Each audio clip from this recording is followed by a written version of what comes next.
So hello everyone. आप सभी का स्वागत है आपके अपने चैनल स्टडी विषय में। आज हम लोग फिजिक्स का आपका light means electricity and magnetism को कवर अप करेंगे। तो चलिए शुरू करते हैं। चैनल पे नए हैं तो लाइक सब्सक्राइब कर दीजिएगा बस, और क्या, अपने दोस्तों को शेयर कर दीजिएगा। तो इलेक्ट्रिक चार्ज क्या है? विद्युत आवेश। विद्युत आवेश क्या है? विद्युत आवेश आपका पदार्थ का वह गुण होता है जो कणों या पिंडों के बीच विद्युत स्थैतिक बल का कारण बनता है, मीन्स इलेक्ट्रोस्टैटिक फोर्स का।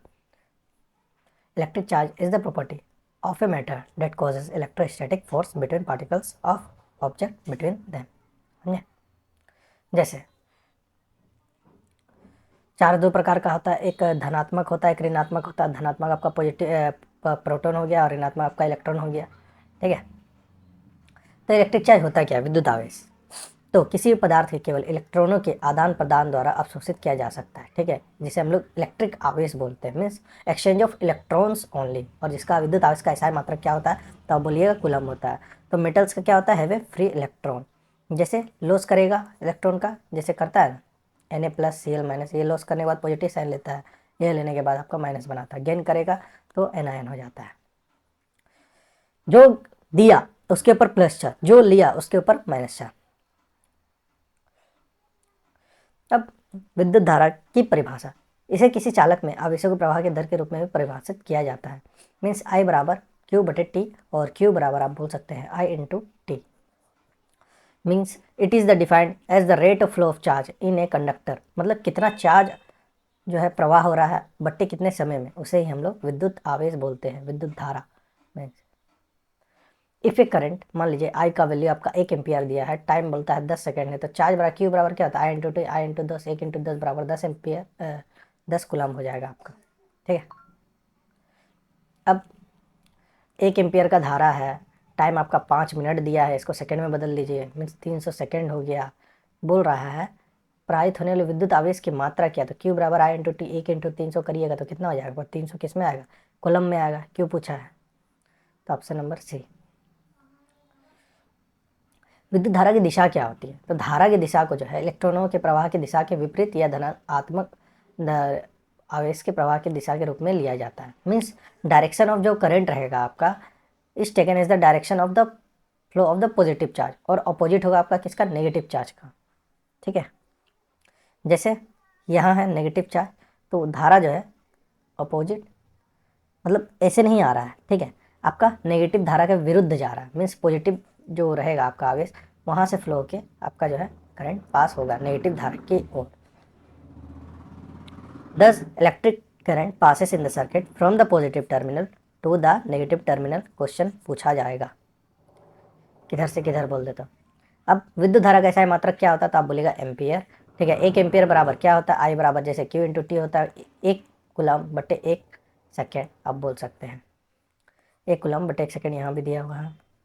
ठीक है, means the current flowing through a conductor is said to be 1 ampere when a charge of 1 coulomb flow cross any cross section of a conductor in second. Means यदि किसी चालक के माध्यम से प्रवाहित होने वाली धारा जो को हम लोग 1 एम्पियर धारा, मतलब 1 एम्पियर कहा जाता है। और जब 1 सेकेंड में चालक के किसी क्रॉस सेक्शन में 1 कूलम चार्ज जब प्रवाहित होती है तब।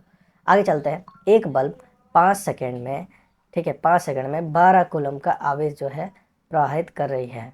मीन्स टी आपका दिया है 5 और क्यू का वैल्यू दिया है आपका 12। तो आई बराबर क्या आएगा? आई बराबर Q/T, मीन्स आई का वैल्यू हो गया 2.4 एम्पियर। अरे यहाँ पे किया हुआ है। ठीक है। विद्युत परिपथ में एक बंद परिपथ है जिसके माध्यम से विद्युत धारा प्रवाहित होती है। इसे आमतौर पर हम लोग विद्युत स्रोत के लिए बैटरी बोल सकते हैं, कंडक्टर तार का बोल सकते हैं, या डिवाइस उदाहरण के लिए ले सकते हैं। इसे हम लोग इलेक्ट्रिक सर्किट बोलेंगे। इलेक्ट्रिक सर्किट क्या है? इलेक्ट्रिक सर्किट आपका एक सर्किट है which is a closed path, मतलब एक बंद वक्र है, बंद वक्र पृष्ठ, बंद पृष्ठ आप बोल सकते हैं। ठीक है, बंद पथ है, बंद पथ है जिसके माध्यम से आपका विद्युत धारा प्रवाहित होती है। और विद्युत स्रोत और जैसे घटक बल उल शामिल करते हैं जो वर्तमान उपयोग हम लोग करते हैं। Means it is a electric circuit is a close path which electric current flows through it and it typically consist of component like power source. मतलब पावर कौन देगा? बैटरी देगा।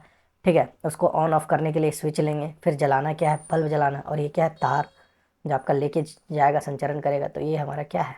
ये हमारा एक प्रकार का एक इलेक्ट्रिक सर्किट है। क्या है? इलेक्ट्रिक सर्किट है। अब विद्युत उपकरण क्या क्या होता है, जैसे रजिस्टर एक प्रतिरोधक हो गया, प्रतिरोधक के सिंबल क्या यूज़ करते हैं, तो ये यूज़ करते हैं, सिंबल से आपका क्वेश्चन पूछ सकता है। जैसे ऐसे लिए ऐसे लिए ऐसे किया, फिर छोटा से बड़ा आएगा, ठीक है। ठीक, एक सर्किट के माध्यम से धारा के परिमाण को ठीक करने के लिए उपयोग किया जाता है। It is used to fix the magnitude of the current through a circuit. आगे चलते हैं, एक सर्किट के कुछ घटक जैसे वेरिएबल रजिस्टर या रियोस्टेट को हम लोग ऐसे दर्शाते हैं, ऐसे ऐसे। इसका यूज़ किया जाता है, use to select the magnitude of the current through a circuit. कितना मैग्नीट्यूड धारा का परिमाण का जो है बारे में बताता है क्या, तो आपका रियोस्टेट। एमीटर का यूज़ क्या करते हैं, तो ऐसे ले लिए, ए प्लस और माइनस चार्ज हो गया, use to measure the current in it, means electric circuit में कितना धारा प्रवाहित हो रही है। अब symbol of some component of circuit देख लेते हैं, जैसे वोल्टेज को हम लोग ऐसे लेते हैं, ठीक है। ये विद्युत विभवांतर को मापने के लिए किया जाता है, तो क्या आपका वोल्टमीटर आपका लिया जाता है। Electric potential and potential difference, विद्युत विभव और विभवांतर क्या होता है। आप ये जानते हैं कि किसी ठोस में ऊष्मा के प्रवाहित होने के लिए उसके दो बिंदुओं के तापमान में जो है अंतर होना चाहिए, तभी ना उसमें ऊष्मा प्रवाहित होगा, नहीं तो थोड़ी होगा। अब आगे चलते हैं। अब विद्युत विभव, ये हम लोग देख लिए हैं कि हीट चाहिए चाहिए, तो मीन्स इसका यहाँ 30 डिग्री, इधर यहाँ 80, अगर यहाँ हीट चाहिए तो इधर हीट ज़्यादा है तो हीट रेट ट्रांसफ़र इधर होगा, वही करना चाह रहा है, ठीक है। विद्युत विभवांतर क्या होता है, मान लीजिए आपने एक चार्ज Q को एक बिंदु A से B तक स्थानांतरित कर दिया है, तो लेट W बराबर वर्क डन टू मूव, तो W बराबर क्या होगा, पोटेंशियल डिफरेंस, ठीक है, जिसे हम लोग V से डिनोट करते हैं, बराबर W बटे Q, मतलब वर्क डन किया गया कार्य बटे चार्ज, ठीक है। और इसे हम लोग किस में व्यक्त करेंगे, आपका फिर जूल में व्यक्त करेंगे। जैसे यहाँ आ गया वर्क डन बराबर 10 कूलम इन 5 वोल्ट, ठीक है। किया गया कार्य क्या हो जाएगा, तो ये इधर जाके इंटू हो जाएगा, आपका क्या हो जाएगा, 50 जूल हो जाएगा, वही किया है सी।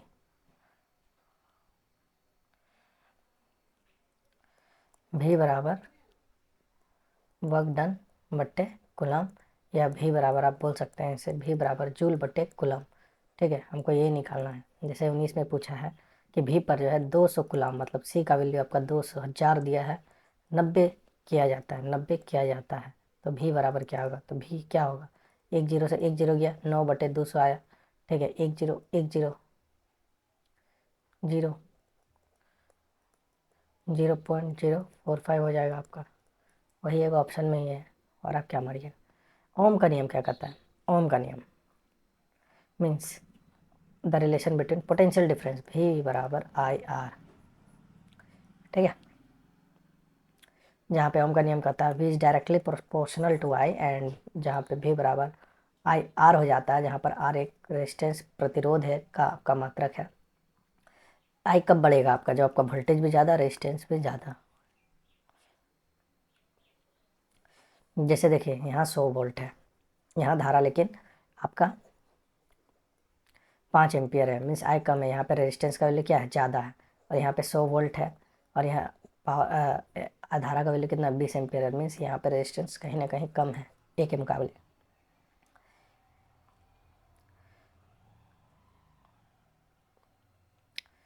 प्रतिरोध क्या होता है, प्रतिरोध जो है आपका पदार्थ की प्रकृति, मटेरियल पे डिपेंड करता है, लंबाई पे करता है, चौड़ाई पे करता है, उसके टेम्परेचर पे भी करता है, ठीक है।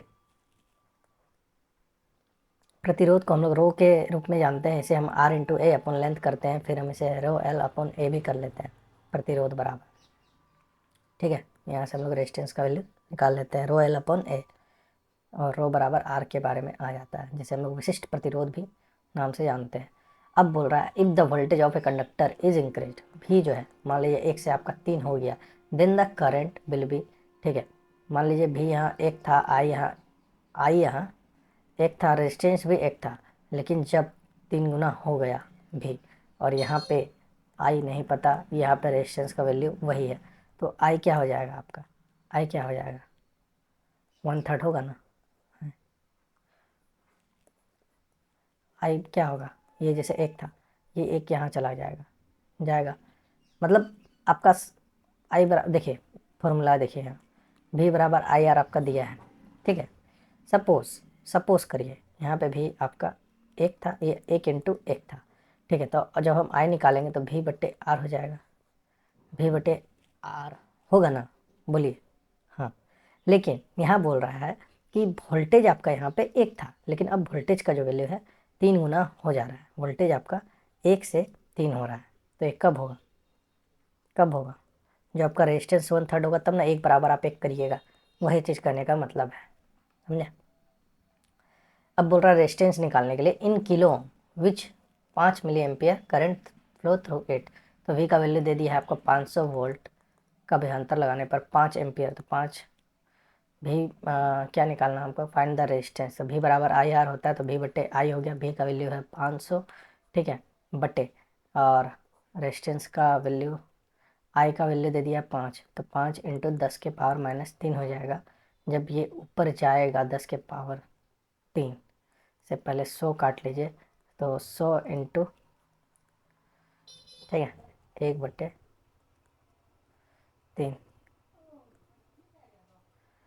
कहाँ गलती हो रहा है? 100 इंटू 10⁻³ 100 से 100 गया, ठीक है, 100 होता 10⁻² बटे 10⁻³ ठीक है, 5 इंटू 5 से 5, कहाँ गलती हो रहा है?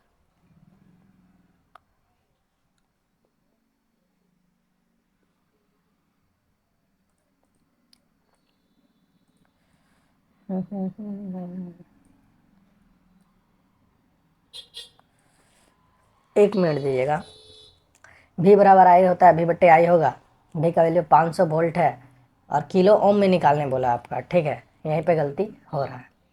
किलो ओम में बोला तो 10⁻³ से 10⁻³ गया, तो 10⁻³ से 10⁻³ जाएगा ना, देखिए इसीलिए नहीं आ रहा था आंसर, समझे? समझ गए? यहाँ क्वेश्चन में आपका किलो ओम बोला है, मीन्स किलो को आप कितना लिखते हैं? 1000, 10⁻³ में आता है ये। और मिली एम्पियर का भी क्या होता है? मिली एम्पियर बराबर क्या होता है? 10⁻³ होता है। तो आपका भी का वैल्यू दे दिया 5 इंटू 10⁻³ किलो ओम में बोला है, बट्टे बट्टे रेजिस्टेंस का वैल्यू 5 इंटू 10⁻³ से आपका ये गया, और ये यहाँ 500 है तो ये गया, कितना आ गया? 100 आ गया, ठीक है, 100 ओम, किलो ओम आपका आ गया। यही आपका राइट आंसर है, बी नंबर।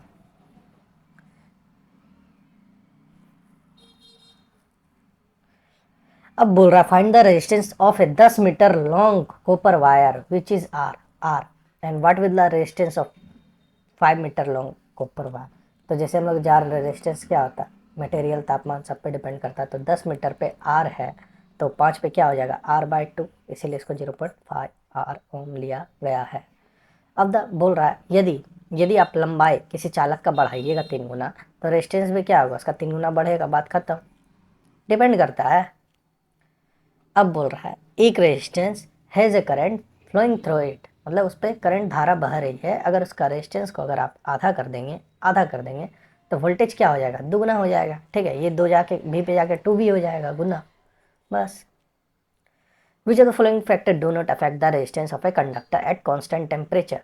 तो लेंथ ऑफ कन इस पर करता, चालक के अनुप्रस्थ चालक पर प्राय धारा नहीं करता है, ठीक है। तो ऑप्शन नंबर बी हो जाएगा, नोट बोला था यहाँ, ठीक है। आपको वन बी नहीं मारना है इसमें, क्वेश्चन को देख से। अब आई का वैल्यू हमारा यहाँ दे दिया है 2 ampere, 2 in are maintain net potential difference 0.4 भी, तो बराबर आर क्या होगा? तो 2 से गया 2, आर बराबर 2, बात खत्म। अब विद्युत प्रतिरोधकता क्या होती है? प्रतिरोधकता जो होती है हमारा, किसी भी चालक जो होता है, आर का प्रतिरोध चालक एल लंबाई के समानुपाती होता है। मीन्स आर प्रतिरोध जो है चालक एल के लंबाई के समानुपाती होगा, और एरिया के जो होता है आपका क्या होता है? तो वही क्रमानुपाती होता है। एरिया के आपका वही क्रमानुपाती होता है, ठीक है। The resistance of any conductor R is directly proportional to its length and the inversely to its cross section area, so R बराबर रो एल अपॉन ए, ठीक है। जहाँ रो एक स्थिरांक है जो विद्युत प्रतिरोधकता है कंडक्टर की सामग्री का विशिष्ट प्रतिरोध जिसे हम लोग कहते हैं, और रो निकालना रहा तो रो बराबर क्या हो जाएगा? R A upon L, R A upon L. चलिए आगे देखते हैं। तो इलेक्ट्रिक रेजिस्टिविटी जो होता है मटेरियल का is defined as the resistance of a conductor in length and unit area of the cross section. इसे हम लोग ओम मीटर में मापते हैं, किसे? तो प्रतिरोधकता को, जिसे विशिष्ट प्रतिरोध भी कहा जाता है। चलिए आगे चलते हैं। अब जैसे ये सब कुछ कुछ अगर पूछ देता है, हालांकि अभी तो नहीं पूछ रहा है, पिछले एग्जामों में पूछा है, आपका सिल्वर का 1.60 इंटू 10⁻⁻8, कॉपर का 1.62, एल्युमिनियम का 2.63, टंगस्टन का 5.20। एलॉयज में आप इधर याद कर लीजिए, ग्लास का 10⁻⁻10, सबसे ज़्यादा जो होता है आपका किसका होता है? पेपर। ठीक है, glass, hard rubber, ebonite, diamond, paper. Select the correct pair. तो रेजिस्टेंस प्रतिरोध बराबर क्या होता है? वोल्ट बटे एम्पियर। ठीक है, ओ यहाँ पे आपको क्या निकालना जानते हैं? और रेजिस्टिविटी का तो ओम होता नहीं है, तो यहाँ पे ये गलत हो गया। ये सही है बट ये आपका गलत है। अब प्रतिरोध का बोल रहा है एम्पियर इंटू मीटर, तो होता नहीं है। वोल्ट बटे मीटर इसका होता नहीं है। रेजिस्टेंस का सिर्फ और सिर्फ ओम होता है, लेकिन यहाँ वोल्ट मीटर नहीं होता, ओम इंटू मीटर होता है। ओम इंटू मीटर होता है। ठीक है, तो ये गलत, ये गलत, ये गलत। तो आपका क्या आएगा? रेजिस्टेंस का ओम हो जाएगा और इसका ओम इंटू मीटर होगा। बात खत्म।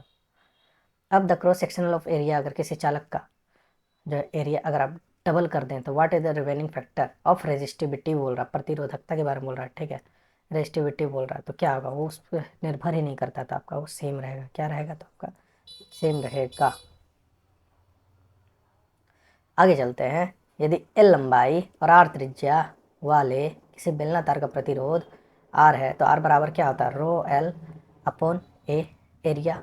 ठीक है, उसी पदार्थ में बनी आधी लंबाई, ठीक है, बनी आधी लंबाई और आधी त्रिज्या, मतलब इसका अगर क्या है, बेलनाकार तार का प्रतिरोध, तो इसमें सर्किल आ गया तो पाई आर स्क्वायर ले लिया गया है। ठीक है, और पाई आर स्क्वायर बटे 2 जब आप करिएगा, पाई आर स्क्वायर बटे 2। ठीक है, ये इससे गुना होगा, इससे गुना होगा, तो 2 गया। ठीक है, तो रेजिस्टेंस क्या होगा आपका? तो पाई स्क्वायर बटे 2 का स्क्वायर करेंगे तो 2 से 2 गया, पाई स्क्वायर बटे 2, तो रेजिस्टेंस क्या हो जाएगा आपका? 2 गुना हो जाएगा। देखिए, इसमें रो एल बाई 2 आया और इसमें पाई आर स्क्वायर बट्टे 4 आया। ठीक है, बराबर बराबर, 4 इधर गया, 2 इधर आया, rho L upon pi R, 2 pi R square. ठीक है, गया, सबको घर भेज दीजिए।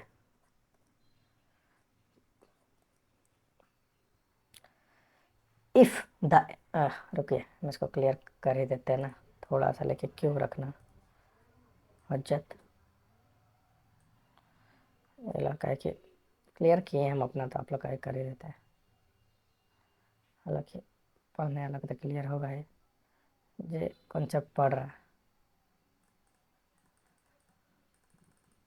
चलिए, इतने जा रहा है तो आप क्या करें, इससे ज़्यादा नहीं जा रहा। तो रेजिस्टेंस पहले रो एल अपॉन ए था, वो हो जाता है आपका rho L by 2 upon area जो आपका था पाई आर स्क्वायर, वो हो जाता है आपका पाई आर स्क्वायर बटे आधा करेंगे तो उसका स्क्वायर करेंगे तो 4 आ गया। ठीक है, तो ये रेजिस्टेंस बोल रहा है क्या होगा?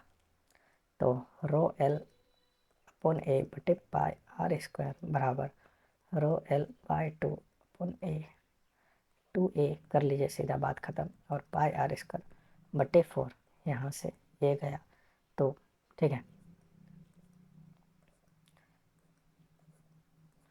आर इधर हो जाएगा गुना, तो 2r हो गया ना आपका 2 गुना, बस बात खत्म। यही करना था और इसमें कुछ है नहीं। अगर इफ़ द इलेक्ट्रिक करंट अगर फ्लो होगा आपका थ्रू एक वायर से और charge of electron is E, then the number of electron flowing in T second, means I का वैल्यू, क्यू का वैल्यू आपका ई दिया है, then the number of electron flowing through in, तो आई इंटू क्यू बट्टे T. ठीक है,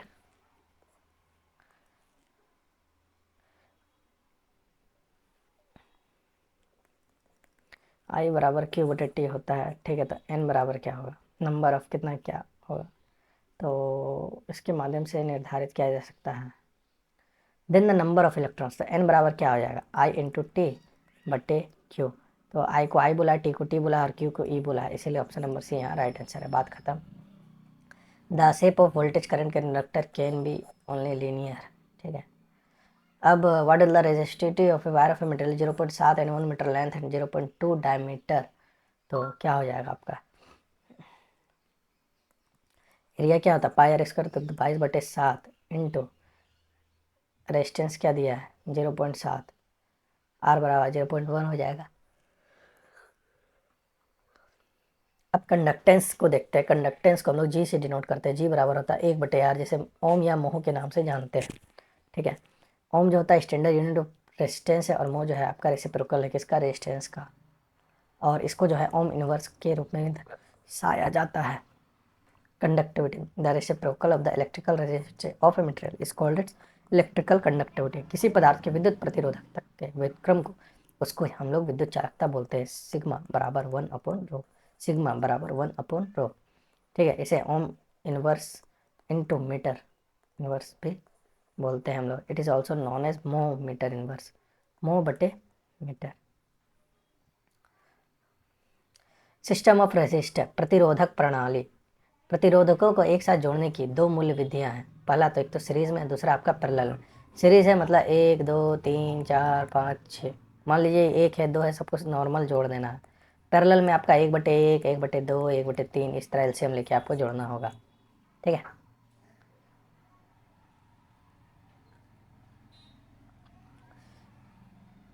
series में ओवरऑल वी की इक्विवेलेंट का वैल्यू V1 + V2 + V3 हो जाता है। ठीक है, the effective register is a single register which can replace the register effectively. और हम लोग घर में जो है पैरेलल का यूज़ करते हैं, ना कि सीरीज में जोड़ा करते हैं। We can understand that when a number of resistors connected in series, their equivalent resistor or effective resistance equal to the sum of the individual resistors। ठीक है, मतलब जो कुल जो आपका रेजिस्टेंस होगा इक्वल क्या होगा, टोटल नंबर ऑफ रेजिस्टेंस का आपका एडिशन वैल्यू होगा। मतलब 1 + 2 + 3, 3 रेजिस्टेंस है R1 बराबर 1 2 3, तो कुल कितना हो गया आपका 6, वही बोल रहा है। अब प्रॉब्लम जैसे आया तो सॉल्व, जैसे एक है 5 3 2, ठीक है, भी बराबर इतना, तो करंट कितना होगा, तो 5 है 3 है 2 है, तो आर इक्विवेलेंट का वैल्यू कितना आ गया 10 ओम, और वी का वैल्यू कितना दिया आपका 10 दिया, तो भी बराबर क्या होता है IR, तो 10 बराबर आई इंटू आर का वैल्यू कितना है 10, तो 10 से 10 गया तो आई का वैल्यू कितना आ गया 1 एम्पियर। बात खत्म, वही चीज़ किया है। अब पैरेलल में अगर जोड़ना बोले तो आर इक्विवेलेंट बराबर आपका होता है 1/R1 + R2 + R3। जैसे यहाँ 2 ओम 3 एम्पियर का दिया हुआ है। ठीक है, तो ये निकाला कैसे गया है, तो जैसे रेजिस्टेंस का वैल्यू लिया है 4 है 6 है 12 है, तो चलिए इसको हम ही लोग निकालते हैं। 4 है 6 है 12 है, एलसीएम लीजिएगा क्या आएगा, तीनों का 12 आ गया, ये 3 आया ये 2 आया ये 1 आया, तो 6/12 कितना आ गया 1/R बराबर 2 आ गया, तो आर का वैल्यू कितना हो जाएगा, जब उल्टेगा तो 2 ही होगा। ठीक है, तो रेजिस्टेंस का जो वैल्यू आया 2 आया, एक है 4 एक है 6 और एक है आपका 12। ठीक है, कितना है 4 है 6 है 12, मतलब ये जो रेजिस्टेंस, कुल रेजिस्टेंस बराबर कितना आ गया 12, 12 आया। इसमें जो धारा बहेगी आपका 4 है 6 है 12 है, तो सब में शायद समान बहता है इसमें।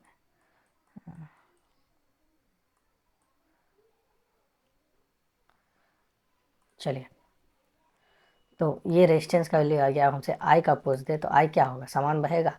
आई जैसे हमारा क्या है, रेजिस्टेंस बराबर 2 आया तो भी बराबर IR होता है, भी का वैल्यू नहीं दिया है। छोड़िए, यहाँ रेजिस्टेंस बोला है तो इतने करते हैं, आगे देखेंगे अगर कुछ क्वेश्चन आया उस तरह का तो तब।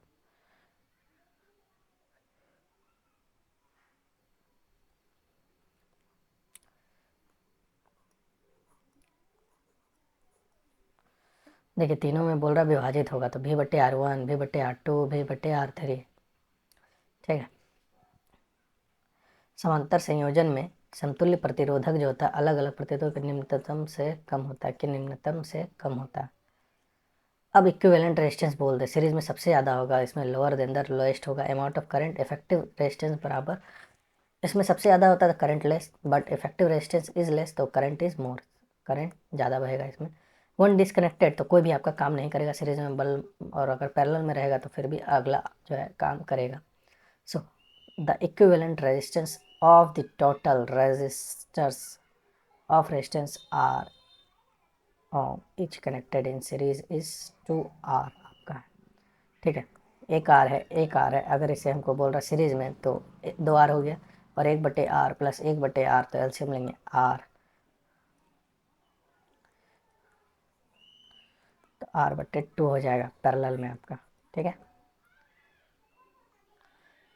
Series combination of RR and 5 ohm is 7। 12, रुको यार, कॉम्बिनेशन आर आर नहीं है, सिर्फ आर ओम है, एंड 5 ओम इज 7, तो आर का वैल्यू कितना आएगा, 2 ओम, सीरीज में बोला है। The equivalent resistance of combination of resistor 1 और 2 आर कनेक्टेड, तो 1/1 प्लस 1/2 एलसीएम 2+1/2 मतलब 2/3 है, हाँ है, option number A. Consider a parallel two resistor, इतना इतना पैरेलल में बोला है, तो 1/4 और 1/6 12 आ गया, 3 2 5, तो 2.4, ऑप्शन नंबर डी। ये सब क्वेश्चन उतना दम नहीं है, कर लीजिएगा। हाँ, एक ये क्वेश्चन कर लीजिए, ये बढ़िया सवाल है। बोल रहा है आपका हम्म,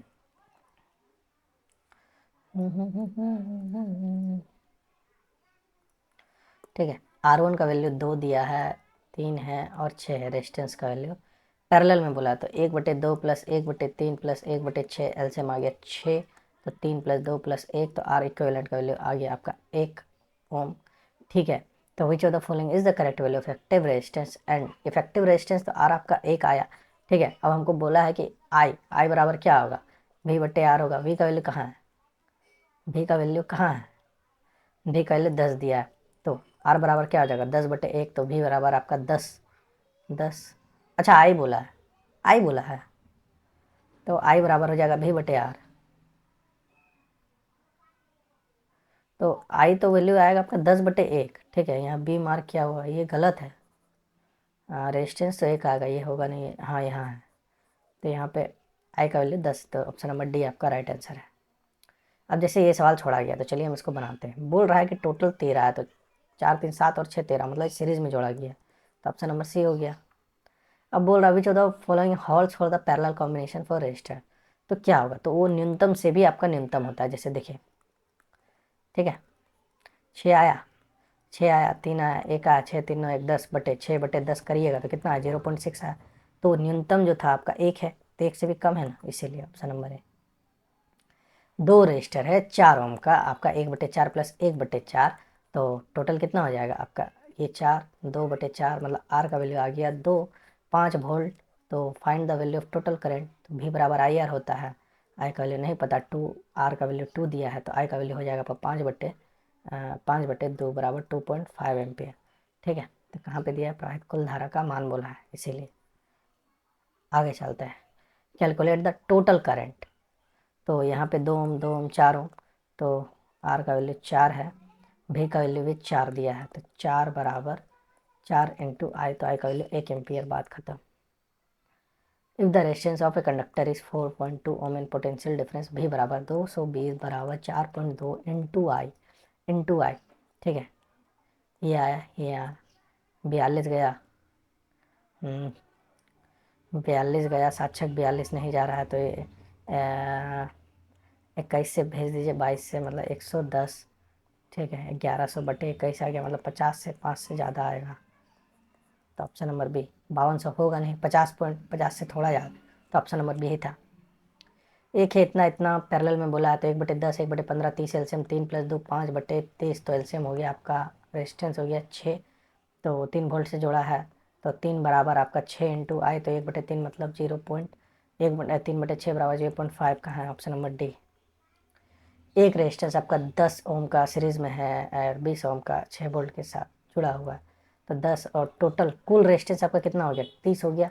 भी का वैल्यू आपका 6 है, तो 6 बराबर 30 इंटू आई हो जाएगा। तो एक्रॉस बोला है ए और बी में। ठीक है, यहाँ क्वेश्चन को समझिएगा, ये बहुत ही बढ़िया सवाल है। ठीक है, यहाँ पे रेजिस्टेंस का जो वैल्यू है 10 है, और यहाँ पे कितना है, बी पे तो 20 है, तो करंट यहाँ ज़्यादा फ्लो करेगा जहाँ पे आपका प्रतिरोध का मान कम होता है, और यहाँ पे कम करेगा, तो यहाँ पे उल्टा हो जाता है रेशियो। ठीक है, यहाँ पे 2 रेशियो में फ्लो करेगा, यहाँ पे 1 रेशियो में फुले कवर करेगा। ठीक है, ए और बी के सिरों पर विभवांतर कितना होगा, 6 वोल्ट है, तो यहाँ पे आपका 4 वोल्ट कवर करेगा, यहाँ पे आपका 2 वोल्ट करेगा, ऑप्शन नंबर सी होगा। ये चीज़ जान लीजिए, यहाँ सर गलत मारे हैं, डी नहीं होगा, इसलिए क्योंकि ए, रुकिए यार, अरे यार, रेजिस्टेंस ए ऑफ 10 ओम 20 ओम, जहाँ रेजिस्टेंस कम होता है वहाँ प्रतिरोध ज़्यादा फ्लो करता है, हम यही जानते हैं। ठीक है, यहाँ पे इतना है, तो यहाँ पे 2 वोल्ट। रुको रुको रुको, हम इसको क्लियर कर लेते हैं ना यार, कर देते हैं, बहुत बड़ा सवाल ये नहीं है। आ, या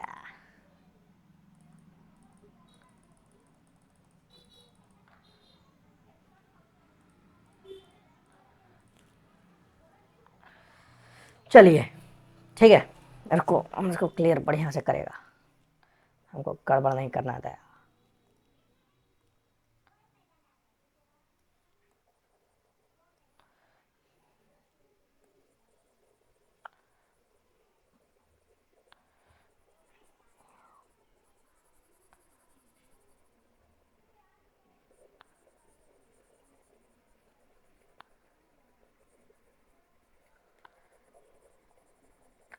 क्या कि ये क्वेश्चन मेरे हिसाब से बहुत ही बढ़िया क्वेश्चन है, और ये क्वेश्चन पूछे ना पूछे अपना तैयारी तो करना चाहिए ना, हालांकि एलपी में पूछ सकता है।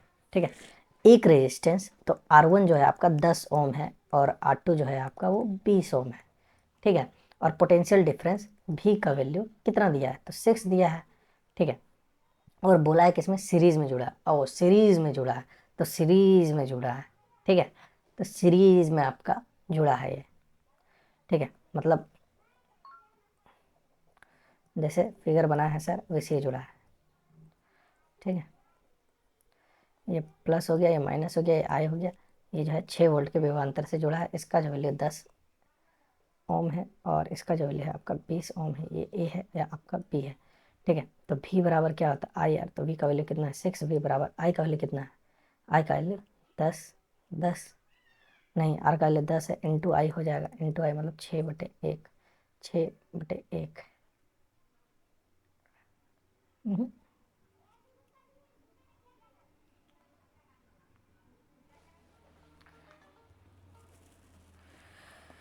ये बाबा 1/5 कैसे लिया गया यार, एलसीएम मतलब पहले एलसीएम लेना पड़ता है इसका। ठीक है, पोटेंशियल सीरीज में है। ठीक है, पोटेंशियल 1/10 प्लस 1/20 उसका रेशियो निकालना पड़ा है, तो 30 हो गया, 6 आ गया। 60 से आ गया 6 और 3। हाँ गलती हो रहा है कहीं, गलती तो हो रहा है कहीं, हमको ऐसा लग रहा है। वी का वैल्यू 1/5 कैसे लिया गया, इंटू 10 जो किया गया, 5 कहाँ है, 10 है और 20 एलसीएम 20 ही आएगा, तो दो दो रेशियो 1 में टूटेगा। ठीक है, और 6 है तो 4 रेशियो 2 में आना चाहिए सीधा सीधी, बट यह 2 वोल्ट क्यों किया गया हमको ये समझ नहीं आ रहा है, समझना होगा ना। चलिए अब देखते हैं सर क्या बताया यार।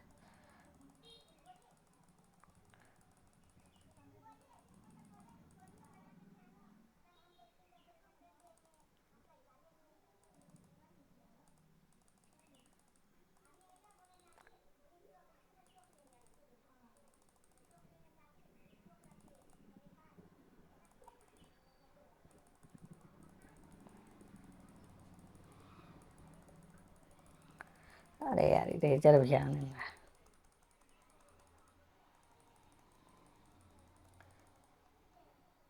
चलिए देखते हैं जरा क्या आखिर हुआ है।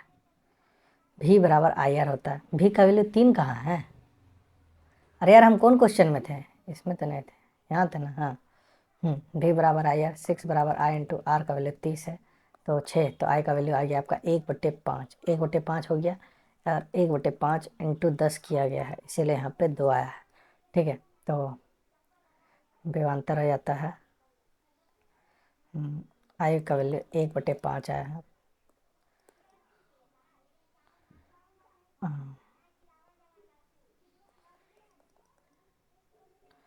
आई इंटू आर मतलब 1/5 इंटू 10, और सॉरी माय बैड यार, वेरी वेरी सॉरी सर, ठीक बनाया, हम ही गलत बनाया सवाल को। आगे चलते हैं, धारा का गणना करने बोल रहा है, तो आर का वैल्यू आपका 20 दिया गया है, 20 ओम में धारा कितना है, टोटल 200 वोल्ट है, तो भी बराबर क्या होता है आई इंटू आर, और ये किस में है बताइए, 20 है, 10 है और 30 है, तो रेजिस्टेंस का वैल्यू कितना है आपका 20 है, इंटू आई करिएगा तो 20/10, तो आई का वैल्यू कितना हो जाएगा आपका 10 एम्पियर। ठीक है, किस में हो जाएगा 10 एम्पियर। अब इसमें बोल रहा है एक सर्किट में 1 ओम प्रतिरोध से करंट जो है आपका 5 एम्पियर बह रहा है। ठीक है, 135 वोल्ट बराबर 12 इंटू आई, और 135 बराबर एक्स इंटू 5 है, तो एक्स का वैल्यू कितना आ जाएगा आपका 27 आ जाएगा। ठीक है, तो पहला तो ये हो गया, एक्स जो है आपका रेजिस्टेंस कर लिया आपका 27 ओम हो गया। और अगर इसमें आई का वैल्यू बोलता तो 135/, ये करते तो 4 बार में 4 और 5 में 45/4, 11.25 एम्पियर इसमें आ जाता आपका। ठीक है, वैल्यू ऑफ I2 बराबर वाट। ठीक है, 1.2 एम्पियर है आपका कुल धारा, और 10 है, 15 है और 30 है। हम देखिए इसको जब मीन्स किए थे तो ऐसे किए थे, एलसीएम ले लेते थे, इतना इतना अनुपात में बहेगा। तो 1.2 आपका कितना, 3 2 5 एक 6 का वैल्यू दिया है, और हमको निकालना है I2 का। ठीक है, 6 बराबर 1.2, मतलब एक का वैल्यू 0.2 और इंटू 2, तो 0.4 एम्पियर आपका आ जाएगा। इक्विवेलेंट रेजिस्टेंस बोला है निकालने के लिए between point A and point B, equivalent resistance A और बी के बीच। तो यहाँ तो 4 हो गया। ठीक है, यहाँ गया 1/1 प्लस 3 करना होगा, तो 2 आ गया। 4 प्लस 6 7 ले लीजिए पॉइंट, और 3 तो 7.67 C number. Find the current flow through the 10 ohm resistor. 10 ohm में कितना करंट धारा बह रहा, तो 6 भी बराबर, तो 20 है, 10 है और 5 है। ठीक है, तो एलसीएम लीजिएगा तो 20 आ जाएगा। ये 1 बहेगा, इसमें 2 बहेगा, इसमें 4 बहेगा, इसमें आपका 4 बहेगा। तो 10 ओम में कितना बह रहा है, तो 6V का 6V 1 2 4, 6V का 10 ओम इंटू 2/4, 3 दूनी 6/2। तो आपका कहाँ गलती करें, 6V बराबर I इंटू आर, रेजिस्टेंस कितना है 10, तो आपका हो जाएगा 0.6 एम्पीआर। ठीक है, पार्ट 4 देखिए, यहाँ सर वही सॉल्यूशन कराया जो जो हम आपको बताए हैं, और सबका आंसर देख लीजिए, सबका आपका सही हम आंसर निकाल के दिए हैं आपको। हाँ,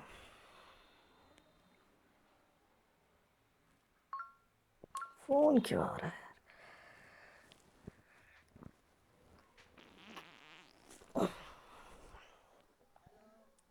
हाँ बोलिए, बस साइंस पढ़ रहे हैं, देख लीजिएगा, साइंस है 6 गो उसमें। एगो मैथ छोड़े थे, कैसे टिक हुआ नहीं पता, मतलब एगो रीजनिंग छोड़े थे वो टिक हो गया, एगो मार्क फॉर रिव्यू रखे थे उसका नेगेटिव ले लिया। हाँ जोड़ दिया। हम्म, हाँ, तो बोले चलो बढ़िया है।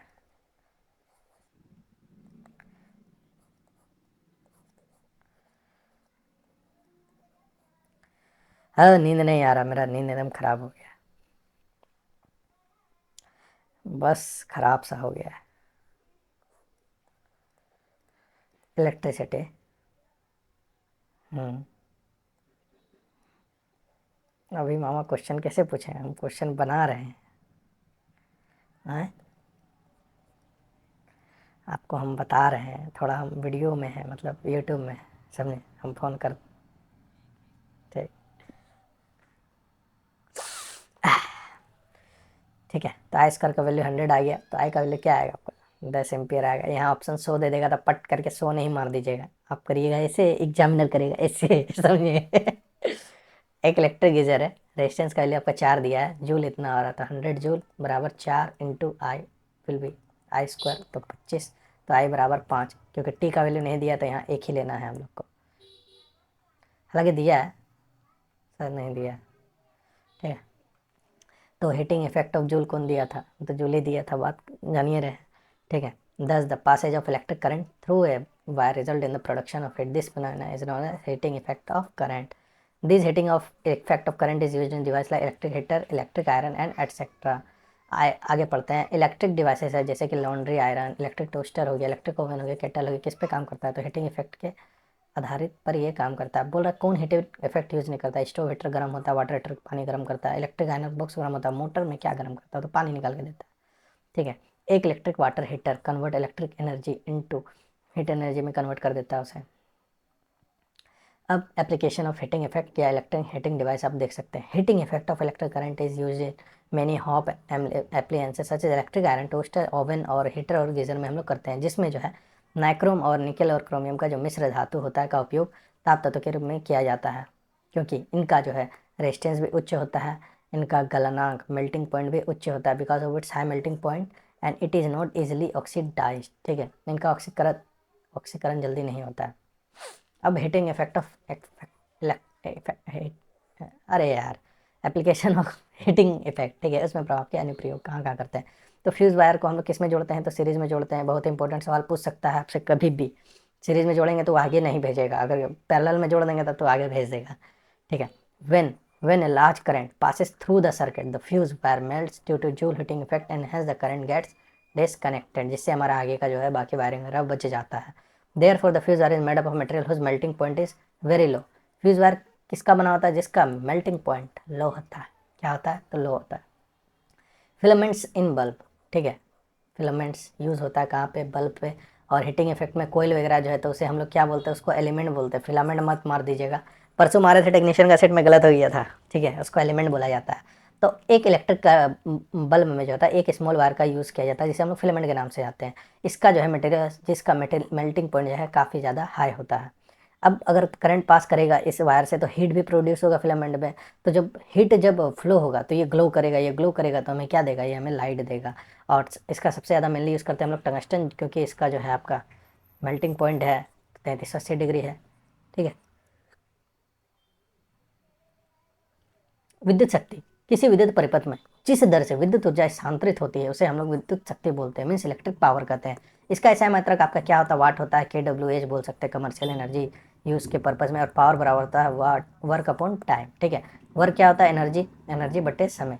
एनर्जी क्या, I²RT बटे आर, तो I²R हो गया एनर्जी का। और पावर बराबर क्या होता है, I²R मीन्स V×I। ठीक है, अब what is the relation between current I, P end voltage P बराबर क्या होगा, V×I। ठीक है, आई बराबर क्या हो जाएगा, P बटे बी, ये दिया है, ये होगा नहीं, बात करता हूँ। What is the power rating of a device, I का वैल्यू आपका 1.75 दिया है और V का वैल्यू आपका 180 दिया है। तो पावर बराबर क्या होता है, V×I, तो 80 × 1.75 करिएगा, यही आपका आंसर, ऑप्शन नंबर बी। ठीक है, अब एक रेजिस्टेंस का वैल्यू R बराबर 10 दिया है। ठीक है, V का वैल्यू भी आपका 10 दिया है। तो what is the power, power बराबर V×I होता है। ठीक है, V×I है, तब V बराबर क्या होता है, IR होता है। तो I का वैल्यू कहाँ, इसमें एक निकल के आया, 10×1। ठीक है, तो पावर V×I 10×1, तो पावर बराबर कितना हो जाएगा, 10 वाट। ठीक है, और इसको H बराबर होता है I²RT, तो H बराबर I का वैल्यू एक का square into 10 into time, 1 minute बोला होगा तो 60, तो 6 × 10 बराबर 600 जूल। ठीक है, आगे चलते हैं। एक इलेक्ट्रिक फैन का कनेक्ट किया गया है आपको 220 वोल्ट के जनरेटर से। उसमें जो करंट पास हो रहा है आपका 0.5 एम्पियर हो रहा है। What is the power, power बराबर होता है V×I × 0.5, तो गया गया गया गया 110 वाट, बात खत्म। एक 10 ओम का इलेक्ट्रिक हीटर है, V का वैल्यू इसमें 110 दिया है। Calculate the rate at which it develop heat, तो H बराबर क्या होता है, V बराबर और R का वैल्यू आपको 10 दे दिया है। ठीक है, तो 10 × 11 होगा, तो ये I का वैल्यू आ गया, तो H बराबर 11 का square into R into T, तो 11 का स्क्वायर 121 इंटू 10 इंटू 60, काफ़ी ज़्यादा नहीं आ गया, क्या बोला हमको निकालने के लिए, अच्छा वाट में बोला। ये बराबर V×I आपको लगाना है, V का वैल्यू हो गया 110 इंटू I इंटू 11 करना है, मीन्स 1210 वाट हो गया, बस बात खत्म। ये चीज़, ये सब आपको नहीं करना समय के सापेक्ष में। अब आगे दो वायर कनेक्टेड है, एक R है एक 2R है, पैरेलल में कनेक्टेड है, तो 1/R है 1/2R है। The ratio of heat generated, सबसे ज़्यादा हीट कहाँ जनरेट होगा, जहाँ पे H बराबर क्या होता है, I²RT होता है। H बराबर क्या होता है आपका, I²RT होता है। एलसीएम लीजिएगा तो 2R होगा, ये 2 आ गया, ये 1 आ गया, तो 2/3R आ गया। ठीक है, इसी रेशियो में आपका ये टूटेगा। अब heat produce by 100 watt in 2 minutes, तो एच बराबर क्या होगा, पी बराबर V×I का वैल्यू है आपका 100 वाट दिया है, और टाइम जो ये दिया है हम लोग को 120 मिनट 120 सेकेंड दिया है। तो एच बराबर क्या होता है, एच बराबर I²R, V बराबर IR। ठीक है, तो I²R का वैल्यू कितना दिया, 100 इंटू 120 कर दीजिएगा तो कितना हो गया, 12 इंटू 10 की पावर 3 हो गया, ऑप्शन नंबर ए हो गया बस। अब एक आपका इलेक्ट्रिक सेल है जिसमें सिंबल यूज़ किया गया है प्लस और माइनस का, एक बैटरी है जिसमें प्लस माइनस, मतलब उसको आपको देखना है, ठीक है, पूछ सकता है। प्लग स्विच के लिए ये हम लोग यूज़ करते हैं, वायर जॉइंट के लिए ये करते हैं, वायर क्रॉसिंग विदाउट जॉइंट तो इस सिंबल का यूज़ करेंगे। इलेक्ट्रिक बल्ब को हम लोग ऐसे डिनोट करते हैं, रेजिस्टेंस ऑफ आर को ऐसे डिनोट करते हैं। वेरिएबल रेजिस्टेंस का पूछ सकता है, मीटर वोल्टमीटर। तो सारा यहाँ पे होता है ख़त्म आपका क्या, तो इलेक्ट्रिसिटी डन। अब हम लोग का बच्चा है मैग्नेटिज्म, उसको करते हैं मैग्नेटिज्म, ठीक है। कैसा लगा ये बताइएगा ज़रूर, हम कैसा पढ़ाएं नहीं पढ़ाएं, फीडबैक ज़रूर दीजिएगा, ठीक है। Feedback is important, do comment and share your thoughts. तुम थॉट प्रोसेस ज़रूर बताइएगा हमको, ठीक है।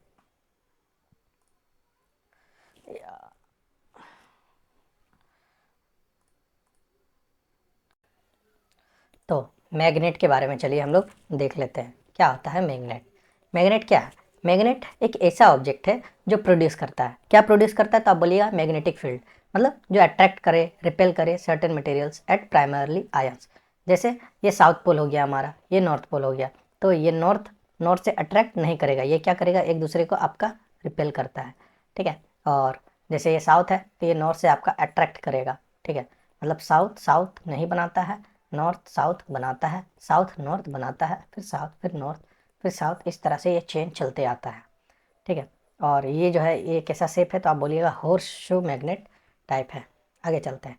मैग्नेटिक फील्ड होता क्या है, जैसे आप एक चुंबक को रखें, ठीक है, जैसे ये यहाँ चुंबक आपका रखा हुआ है, ठीक है, तो इसके जो है चारों ओर एक मैग्नेटिक फील्ड बन गया।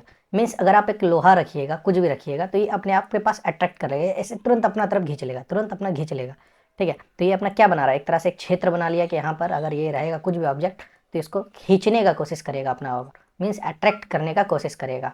मीन्स अगर साउथ में साउथ देंगे तो ये एक दूसरे क्या करेगा, रिपेल करेगा, जब यहाँ चला आएगा तो रिपेल नहीं करेगा, ये अपना जगह, ये अपना जगह। साफ सुथरा भाषा में यही है इन शॉर्ट में।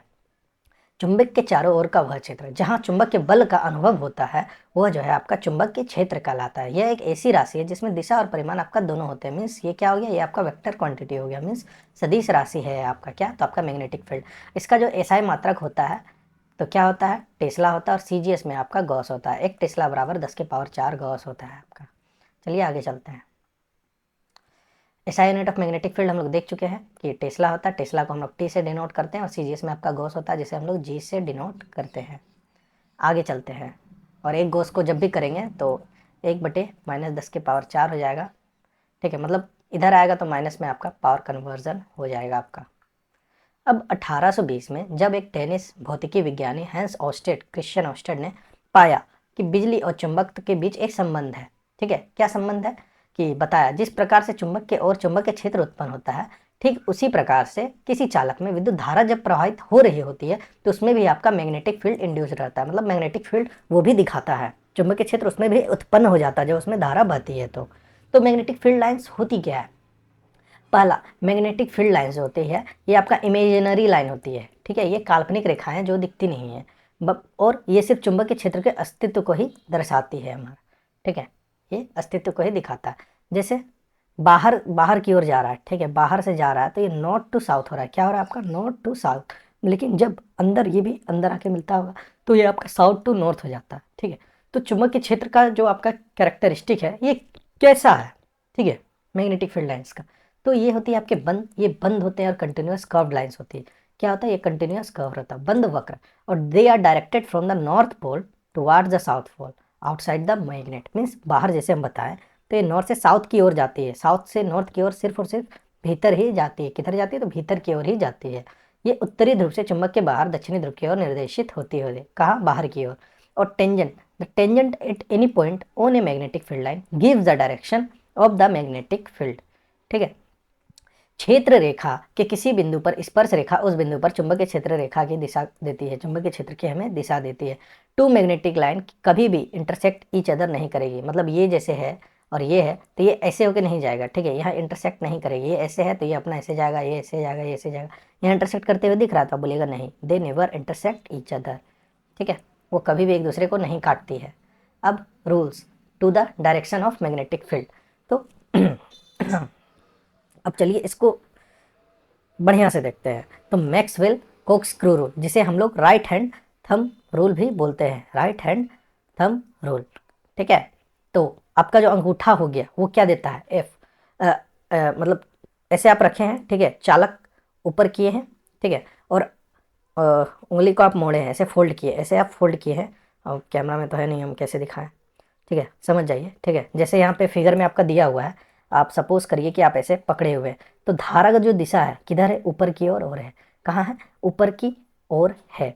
और ये जो है आपका क्या दिखा रहा है, जिस प्रकार से हम पकड़े वो हमारा मैग्नेटिक फील्ड बता रहा है। मतलब रुकिए दिखाते हैं, जैसे हम लोग ऐसे पकड़े हैं, ऐसे पकड़े हैं, ऐसे घुमा है, ऐसे घुमा है, तो ये मैग्नेटिक फील्ड लाइंस की दिशा बता रही है कि कैसी होगी। तो ये ऐसी होगी, ऐसी होगी, ऐसी होगी, ऐसी होगी, समझे, ये मैग्नेटिक फील्ड लाइंस हो गया।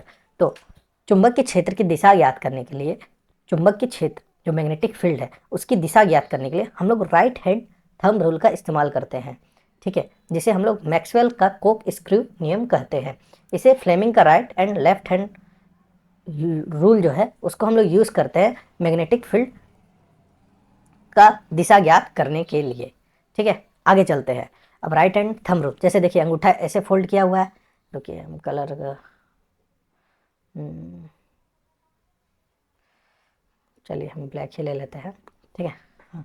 जैसे अंगूठा इधर है तो अंगूठा की दिशा इधर है, मीन्स धारा की दिशा आपका ऊपर की ओर है, धारा की दिशा आपका ऊपर की ओर है। एक मिनट दीजिएगा,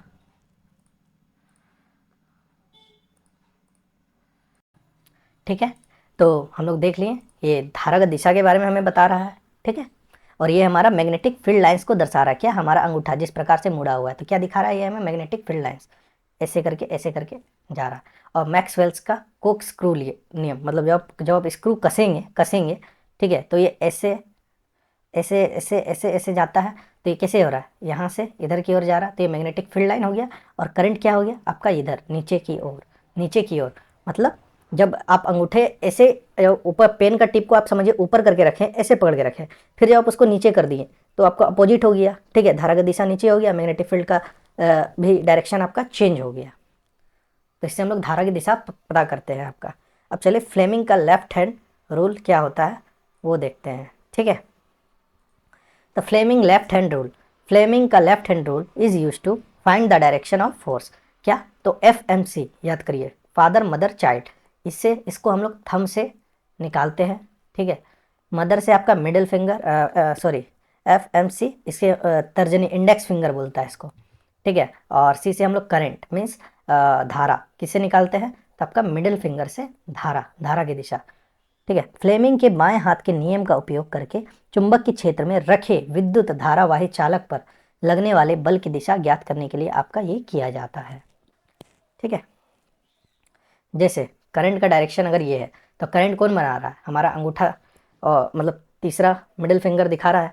तो मिडिल फिंगर का अगर डायरेक्शन इधर है, मतलब आप सपोज करिए जिस तरह से दिख रहा है उस डायरेक्शन में करिएगा, और सबको आपको तीनों उंगली को है आपको 90 डिग्री में करना है। कैसे करना है, तो 90 डिग्री में करना है, और मैग्नेटिक फील्ड आपका अपोजिट है। तो आपका जो फोर्स का जो डायरेक्शन होगा किधर होगा, बाहर की ओर होगा, किधर होगा, बाहर की ओर होगा। जब इसको अपोजिट कर दीजिएगा, मैग्नेटिक फील्ड इधर कर दीजिएगा, इधर कर दीजिएगा, और इलेक्ट्रिक करंट को पलट दीजिएगा, तो आपका फोर्स का डायरेक्शन भीतर की ओर होगा। चलिए इसको समझते हैं। देखिए फिगर में जिस प्रकार से दिया है मैग्नेटिक फील्ड, ठीक है, चुंबक की क्षेत्र रेखा ये 90 डिग्री बना रहा है, ये भी 90 डिग्री आपको रखना है।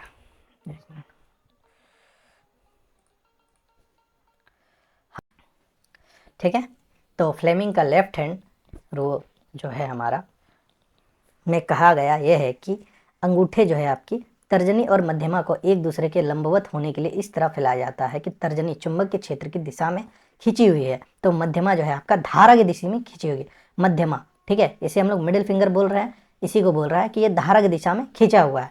तो अंगूठा जो है आपका बल का दिशा का आपका प्रतिनिधित्व करेगा, मीन्स ये बल के डायरेक्शन को दिखाएगा, ये हमारा चुंबक के क्षेत्र दिशा को दिखाएगा। तो कौन, तर्जनी, जिसे हम लोग इंडेक्स फिंगर बोलते हैं। कहाँ है, 4 फिंगर, इंडेक्स फिंगर जो भी है, इसे हम लोग यही बोलते हैं। अब जब भी धारा कंडक्टर में प्रवाहित होगी तो मैग्नेटिक फील्ड ऑफ जो वायर है, मतलब जब भी एक धारावाही चालक को चुंबक के क्षेत्र में रखा जाता है तो तार में जो है गतिमान आवेश कणों द्वारा, गतिमान आवेशों द्वारा उत्पन्न क्षेत्र और चुंबकीय क्षेत्र के बीच जो होगा परस्पर क्रिया के कारण तार पर एक बल का अनुभव होता है। तो उस पर जो है एक बल का अनुभव होगा कि ये इसको अपनी ओर खींचेगा, ये अपनी ओर, ये अपनी ओर, ये अपनी ओर, ठीक है। तो ये बल जो होता है क्या होता है, चलिए इसको देखते हैं। If an electron enters a magnetic field at right angles to it, तो direction of force on the electron will be, तो कैसी होगा। अब जैसे इलेक्ट्रॉन है, ठीक है, इलेक्ट्रॉन है, इसमें बोल रहा है कि 99% लड़का जो है नहीं बना पाया था, सर का ये कहना था, यही सवाल, ठीक है। अब मैग्नेटिक फील्ड क्या बताता है, तो एफ एम सी, ठीक है, एफ एम सी, तो धारा का दिशा इधर है, ठीक है, धारा का दिशा इधर है, धारा का दिशा इधर है, मतलब अंगूठा जो आप नॉर्मल ऐसे रख रहे हैं उसको आप अपना है ना सामने ऐसे कर लीजिए, ठीक है, मतलब मिडिल फिंगर को अपना आँख के सामने ले आइए, ठीक है। तो बीच का जो उंगली मतलब तर्जनी जो आ गई आपका मैग्नेटिक फील्ड दिखा दिया, और आई जो है आपका किधर हो गया, भीतर की ओर दिखा रहा है क्या, तो हमको कार्य करने वाला बल बोला है, तो हमारा इनटू द पेज दिखा रहा है, और इलेक्ट्रॉन कहाँ है, इलेक्ट्रॉन सामने है मेरा, ठीक है, तो ये इनटू द पेज हो जाएगा आपका सी। आगे चलते हैं, बहुत ही इंपॉर्टेंट कॉन्सेप्ट था वो जो हम आपको बताएं। अब सबको जो है कितना डिग्री पे रखा जाता है, तो 90 डिग्री, ठीक है, बस उतना समझ गए, खेला खत्म। अब magnetic field line produce by current carrying conductors are concentric circle, वो कैसा होता है, तो आपका कॉन्सेंट्रिक सर्कल होता है, संकेंद्रित वृत्त जिसे बोलते हैं। तो direction of magnetic field line can be found from the tangent, ठीक है, टेंजेंट जब आप लीजिएगा ऐसे ऐसे, ठीक है, इसका टेंजेंट ले लिए, इधर गया, फिर ऐसे, फिर इस पे रखे, ऐसे कटा, फिर ऐसे कटा, फिर ऐसे कटा, इस प्रकार से आपका मैग्नेटिक फील्ड लाइन होगा जनरेट। तो magnetic field lines produce by current carrying conductor decreases होता है विथ इंक्रीज इन डिस्टेंस बढ़ाने पे आपका मैग्नेटिक फील्ड लाइन जो होता है वो क्या होता है, आपका डिक्रीज होता है। क्या होता है, दूरी बढ़ा तो आपका चुंबकीय क्षेत्र बढ़ता है, सॉरी यार, किसी धारावाही चालक द्वारा उत्पन्न चुंबकीय क्षेत्र जो है दूरी में वृद्धि जहां हुआ तो उसके साथ वो घटते चले जाएगा, क्या होगा आपका, घटते चले जाएगा, ठीक है, और दूरी कम होगा तो आपका चुंबकीय क्षेत्र में वृद्धि होगा। अब फ्लेमिंग लेफ्ट हैंड टू तर्जनी जो है एफ एम सी, तो मैग्नेटिक फील्ड को दिखाता है। जैसे ये आयरन फिलिंग्स को आप देख लीजिए, ये साउथ पोल है आपका और ये नॉर्थ पोल है सपोज करिए, तो जब इसमें आयरन का जो आप छिड़काव करिएगा, छीट दिए, फिर इसको आप ऐसे ऐसे ऐसे हल्का सा ठोकिएगा ना, तो आपका मैग्नेटिक फील्ड लाइंस बना लेता है। क्या बना लेता है, तो मैग्नेटिक फील्ड लाइंस, ठीक है, इस तरह से, इस तरह से, ठीक है। बाहर तो ये नॉर्थ की साउथ जाता है और अंदर की ओर साउथ टू नॉर्थ आपका जाता है, देख सकते हैं। जैसे यहाँ से एक लाइन गया, ठीक है, साउथ साउथ से गया नॉर्थ, ठीक है, नॉर्थ गया तो एक दूसरे को बनाया, ठीक है, फिर साउथ नॉर्थ, फिर ये साउथ हो गया, फिर साउथ, फिर नॉर्थ, तो आपका ये इस प्रकार से आपका मैग्नेटिक फील्ड लाइंस बनाता है, क्रिएट कर लेता है। अब वेरिएबल रजिस्टर्स।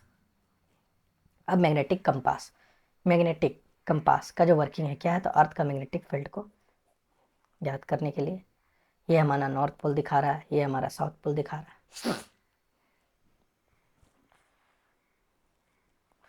आगे चलते हैं। कंपास की वह नोक जो उत्तर की ओर इशारा करती है, वास्तव में सुई का जो है चुंबक उत्तरी ध्रुव है, ठीक है, जो उत्तर की ओर दिखा रहा है। तो magnetic north pole of the needle, the tip of the compass that points towards north is actually the magnetic north pole of the needle, ठीक है। चलिए अब जो है इसको आगे कवर अप करते हैं। हालांकि it is attracted to earth's magnetic south pole, ये जो है आपका अट्रैक्टेड है टुवार्ड्स अर्थ मैग्नेटिक साउथ पोल,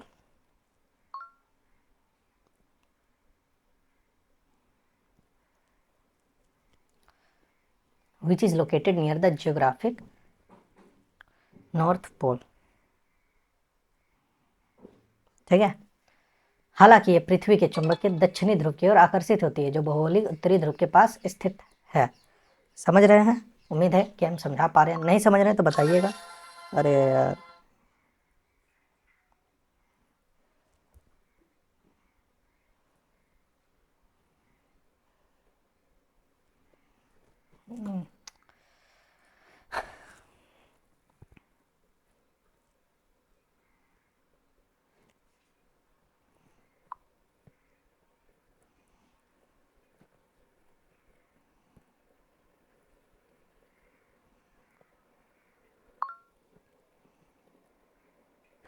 एक मिनट दीजिए, हम आपका है ना इसको एडिट करना होगा। चलो यार देखिए, समझिए, द जो आपका टिप रहता है कंपास का जो नोक जो रहता है उत्तर की इशारा करता है, वो नॉर्थ पोल हो गया आपका, ठीक है।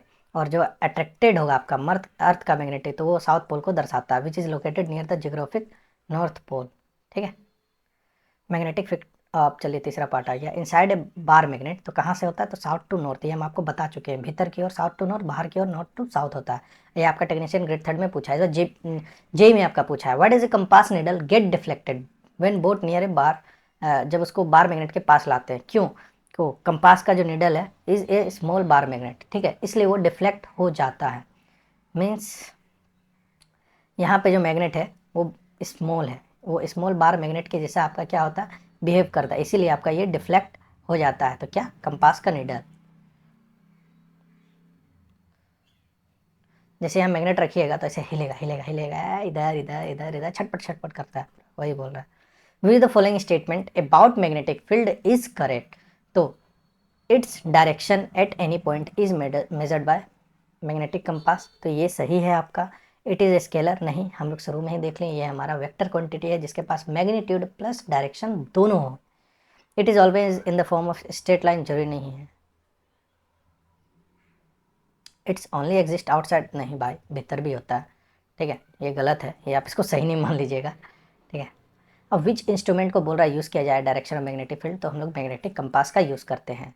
अब बोल रहा है विच the following is not a property of magnetic field, lines का कौन सा प्रॉपर्टी नहीं है, इनसाइड साउथ टू नॉर्थ, तो ये सही है, दे नेवर इंटरसेक्ट, ये भी सही है, दे आर कंटिन्यूस क्लोज्ड को सतत, ये भी सही है, दे रिपेल इच अदर, नहीं भाई, वो रिपेल ही नहीं कर सकते, साउथ टू नॉर्थ आपका हमेशा अट्रैक्ट ही करेगा। What determine the pattern of magnetic field generated by current through a conductor, तो मटेरियल ऑफ कंडक्टर पे डिपेंड करेगी, डायरेक्शन ऑफ पे करेगी, shape of the conductor, but colour of the conductor पे ये डिपेंड नहीं करती, तो इसलिए आपका ये रॉन्ग हो गया है, ठीक है। आप अंगूठा ऊपर की ओर रखें, डायरेक्शन ऐसे आएगा, अंगूठा नीचे करेंगे तो डायरेक्शन आपका रिवर्स हो जाएगा, धारा की दिशा बदलने से वो आपका रिवर्स हो जाता है।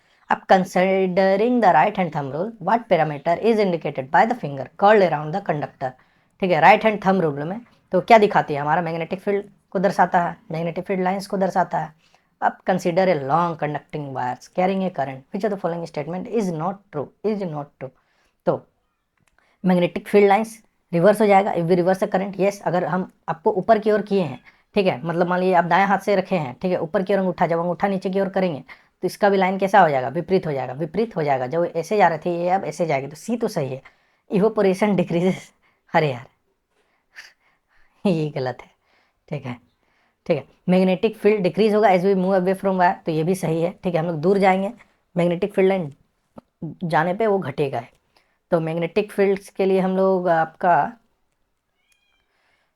फ्लेमिंग का लेफ्ट हैंड नहीं, मैक्सवेल्स का right hand thumb rule use करते हैं ऐसे फोर्स, और इसके लिए तो यदि हम विद्युत धारा बढ़ाते हैं तो चुंबकीय क्षेत्र का मान बढ़ता है, तो ये भी सही है, तो डी आपका गलत हो जाएगा, ठीक है, तीनों क्योंकि सही है, सी और डी में हमको कन्फ्यूज़न हो रहा है, ठीक है, तो आप लोग एक बार प्लीज़ इसको रिचेक करके बताइएगा इसका क्या आंसर होना चाहिए, ठीक है। चुंबकीय क्षेत्र, अरे यार रुको, कुछ और बोला है, देखो ना यहाँ क्वेश्चन गलत है, क्यों गलत है, हिंदी और इंग्लिश में आप देख सकते हैं, दोनों में अलग अलग दे दिया है, ठीक है, यहाँ रिवर्स बोला है सी में और यहाँ कुछ और दिया है, मतलब देखिए सी में बोल रहा है मैग्नेटिक फील्ड रिवर्स करेंगे तो ये रिवर्स होगा, तो हाँ ये होगा, लेकिन बोल रहा है, हाँ सुनिए, आपका ऑप्शन नंबर ए रॉन्ग होगा, ठीक है, बोलिए क्यों, बोलिए क्यों, इवोपोरेशन बढ़ाने कब डिक्रीज होगा, कब, जब सरफेस, नहीं, तो इवोपोरेशन बढ़ता है, तो ए और डी में कन्फ्यूजन है फ्रेंड्स, तो आप अपना देख लीजिए, ठीक है, इसमें क्वेश्चन का अलाइनमेंट सही नहीं है, इसलिए इस क्वेश्चन को स्किप कर दीजिए, हम यही बोलेंगे। ये आपका टेक्नीशियन ग्रेड थर्ड का 23 तारीख का फर्स्ट शिफ्ट में पूछा है। चलिए आगे देखते हैं, why do iron filings arrange themselves in a pattern around a bar magnet, because of magnetic field, क्योंकि उनके आगे पीछे मैग्नेटिक फील्ड है, इसीलिए वो अपना इन ए पैटर्न आपका वो जनरेट कर लेता है। हाँ, when iron filings are sprinkled around a magnet they form a pattern, why does this, तो मैग्नेटिक फील्ड लाइंस को ही दर्शाता है, बात खत्म। और इन फ्लेमिंग लेफ्ट हैंड रूल, तो हम लोग क्या करते हैं, तो आपका धारा की दिशा ज्ञात करते हैं, क्या, तो विद्युत धारा के यहाँ हमारा हुआ बी नंबर, ठीक है, हाँ, ठीक है, देखिए करंट 90 डिग्री है, 90 degree. The force experience by current magnet field maximum कब होता था? 90 डिग्री एंगल पे, ठीक है। ये नॉर्थ है, ये साउथ है, ठीक है। इलेक्ट्रिक करंट FMC, ठीक है। चलिए आगे करते हैं।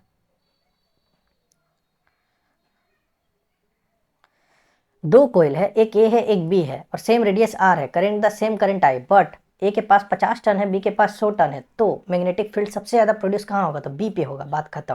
बेसिक क्वेश्चन था ये। जिसका नंबर ऑफ टर्म्स ज्यादा उसमें आपका उसमें मैग्नेटिक फील्ड लाइंस मतलब स्ट्रॉन्ग उतना ज्यादा।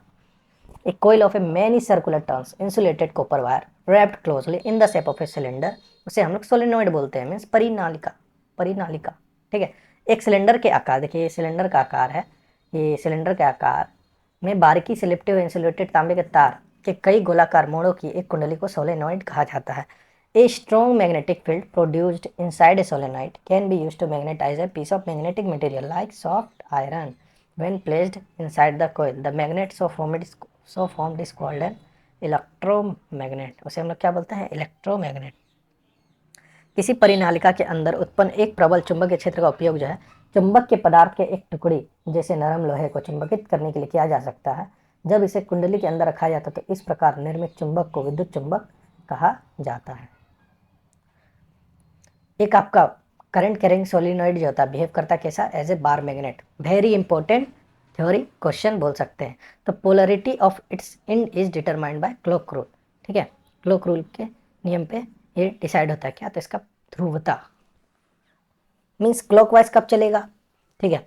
जब भी क्लॉक एंटी क्लॉकवाइज फ्लो करता है, मतलब घड़ी की दिशा, मतलब घड़ी तो ऐसे घूमता है, मतलब जब भी ऐसे चलेगा तो to be a north pole, वामावर्त बह रही है तो इसे हम लोग उत्तरी ध्रुव मानेंगे।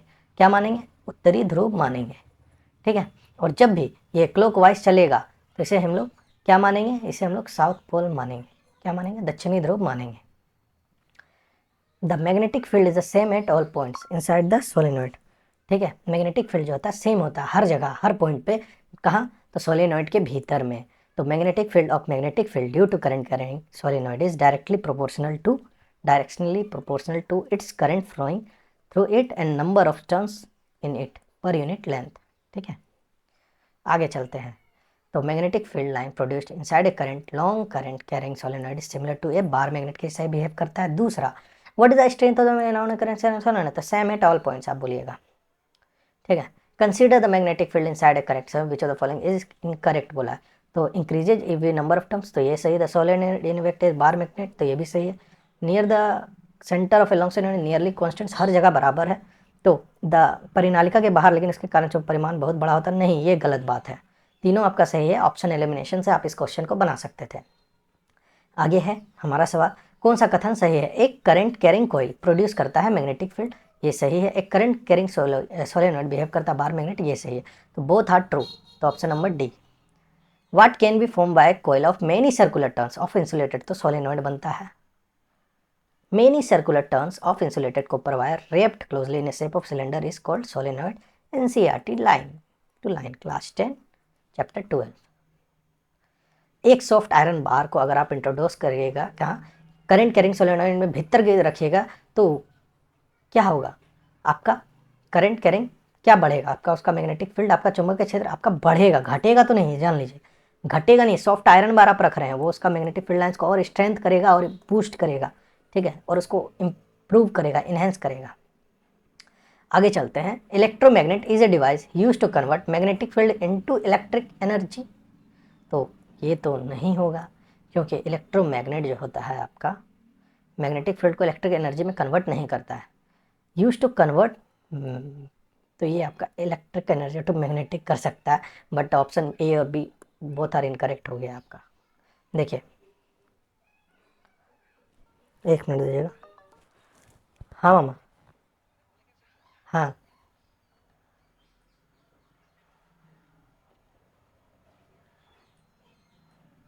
अच्छा,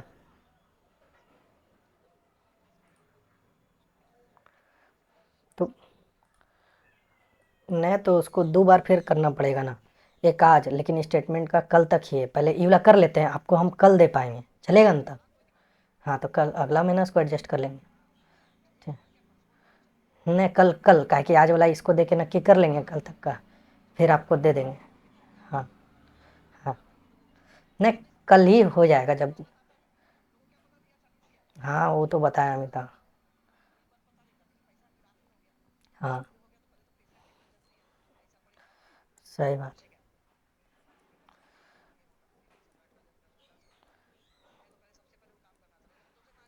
नहीं नहीं ठीक है, कोई बात नहीं। ठीक है। हाँ वो तो जो अचानक इमरजेंसी, उसमें कोई क्या करेगा। हाँ सही बात। हाँ निश्चिंत हो गया। हाँ हाँ ठीक है। हम्म नहीं ठीक है, कोई दिक्कत नहीं। ठीक। हाँ सॉरी गाइस, आई नो काफ़ी ज़्यादा डिस्टरबेंस हो रहा है। आज ही पर, कल से नहीं होगा। मैग्नेटिक फ्लक्स क्या होता है, ये रिप्रेजेंट करता है क्या, number of magnetic field lines, also called magnetic flux line that passes through a surface. यह किसी सतह से होकर गुजरने वाली चुंबकीय क्षेत्र रेखाएं, जिन्हें चुंबकीय फ्लक्स रेखाएं भी कहा जाता है, की संख्या को ये दर्शाता है। और मैग्नेटिक फ्लक्स का जो आपका एसआई मात्रक होता है, उसे हम लोग वेवर बोलते हैं। क्या बोलते हैं आपका, वेवर। ठीक है। अब फेराडे, विद्युत चुंबक के प्रेरण का नियम जो कौन दिया था, तो आपका फेराडे दिया था। जब भी कंडक्टर मूव करता है थ्रू ए मैग्नेटिक फील्ड, एक इलेक्ट्रिक करंट इंड्यूस्ड होता है इन इट। इस नियम के अनुसार जब कोई चालक चुंबक के क्षेत्र से होकर गुजरता है, तो उसमें आपका विद्युत धारा प्रेरित हो जाती है। ठीक है, मतलब सिंपल सीधा भाषा में समझिए। जब किसी चालक में, ठीक है, मान लीजिए एक इलेक्ट्रिसिटी आपका मैग्नेटिक फील्ड लाइन से होके गुजरेगा, तो उसमें आपका क्या होगा, उसमें आपको विद्युत धारा जो है प्रेरित हो जाएगी। मीन्स एक ये चालक है, कैसे बताए, जैसे ये गैल्वेनोमीटर है। ठीक है, मान लीजिए सपोज करिए एक चालक है, तो जब भी इसमें मैग्नेटिक फील्ड कोई लूप से होकर गुजरेगा, तो इसमें विद्युत धारा आपका क्या होगी, तो प्रेरित हो जाएगी। ठीक है, आगे चलते हैं। Electromagnetic induction was discovered by, किसके द्वारा खोजा गया था, तो ये हमारे फेराडे साहब ने खोजा था, माइकल फेराडे। आगे चलते हैं। EMF, electromagnetic induction is induced in whenever there is change in magnetic field link with electric side, this is stated by Faraday's law. अब आगे, Fleming left right hand rule is used to direction of induced current of current carrying conductor. देखिए वो जो हम लोग right hand पढ़े थे, ठीक है, वो क्या था, वो मैक्सवेल का कॉर्कस्क्रू रूल था। ये फ्लेमिंग का राइट हैंड नियम है, जो हमें धारा का इंड्यूस्ड मतलब प्रेरित विद्युत धारा की दिशा के बारे में बताता है। अब लास्ट पार्ट बचा है, इसको जल्दी जल्दी खत्म करते हैं। Magnetic flux is measured in weber हो जाएगा आपका। Electromotor surface, electric motor surface working structure और वर्किंग, इसका कार्य कैसा होता है, तो विद्युत ऊर्जा को ये आंतरिक ऊर्जा में बदलने के लिए विद्युत मोटर का हम लोग यूज़ करते हैं। मीन्स इलेक्ट्रिकल एनर्जी का यूज़ करते हैं हम लोग मैकेनिकल एनर्जी में कन्वर्ट करने के लिए, इलेक्ट्रिकल एनर्जी का यूज़ करते हैं मैकेनिकल एनर्जी में कन्वर्ट करने के लिए। ठीक है, आगे चलते हैं। फ्लेमिंग का लेफ्ट हैंड रूल क्या होता है, तो ये फोर्स है, क्या है, force. Fleming left hand rule is use to find the direction of force acting on the current carrying conductor placed in a magnetic field. Fleming के बाएं हाथ के नियम का उपयोग करते हैं हम लोग चुंबक के क्षेत्र में रखे विद्युत धारावाही चालक पर लगने वाले बल की दिशा को ज्ञात करने के लिए, बल की दिशा ज्ञात करने के लिए। अब फ्लेमिंग, फ्लेमिंग तो ये हम लोग देख ही लिए है ना, बार बार नहीं दे रहा। अब स्प्लिट रिंग आप देख सकते हैं, एज ए कम्यूटेटर का यूज़ करता है। ठीक है, अब commutator in electric motor use to reverse the direction of current flowing through the cell. इसका यूज़ किया जाता है, स्प्रिंग बोलिए कम्यूटेटर बोलिए, चेंज करने के लिए, क्या, रिवर्स करने के लिए। मान लीजिए इस दिशा में बह रहा था, तो उसको इस दिशा में बहाना है, इसीलिए थ्रू द कोयल। अब in which direction does the force act on a conductor placed in magnetic field in an electric motor, ये परपेंडिकुलर होता है किसके, तो both current and magnetic field के। ठीक है, अब which the following device does not utilise the magnetic effect of electric current, तो इलेक्ट्रिक जनरेटर करेगा, ये करेगा, मैग्नेटिक फील्ड में तो मैग्नेट का नहीं है, बात खत्म। ठीक है, ये तीनों जगह आपका मैग्नेटिक इफेक्ट आपका लग ही जाएगा, मैग्नेटिक कंपास में नहीं आएगा। यहाँ एनसीईआरटी का देखिए लाइन से उठा है, motor, electric generator, loud speaker, microphone and measuring. ठीक है, Fleming left hand right hand are used in electric motor and generator, बात खत्म।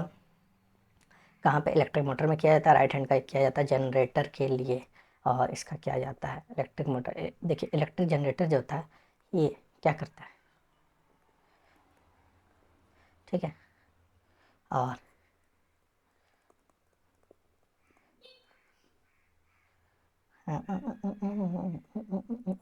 ठीक है, समझ गए।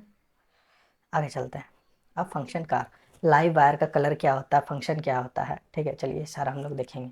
तो लाइव वायर आपका, लाइव वायर ग्रीन होता है, न्यूट्रल, रुकिए देखने दीजिए, हमको तो थोड़ा डाउट लग रहा है। वही तो, लाइव वायर का कलर जो होता है आपका रेड होता है, हमको ही कन्फ्यूज कर देगा सर। ये करंट कैरी करता है टू द अप्लायंसेस, रेड या ब्राउन होगा इन मॉडर्न टर्म्स, ठीक है। और इसका न्यूट्रल वायर का कलर कैसा होता है, तो ब्लैक या ब्लू बोल सकते हैं इन मॉडर्न टर्म्स। ये कंप्लीट करता है सर्किट बाय रिटर्निंग करंट। और अर्थिंग का पार जो होता है provide a path for leakage current to prevent shocks. ये हमारा ग्रीन और ग्रीन विथ येलो स्ट्राइप्स के फॉर्म में यूज़ किया जाता है। आगे चलते हैं। अब आगे क्या चलें, ख़त्म हो गया, ठीक है।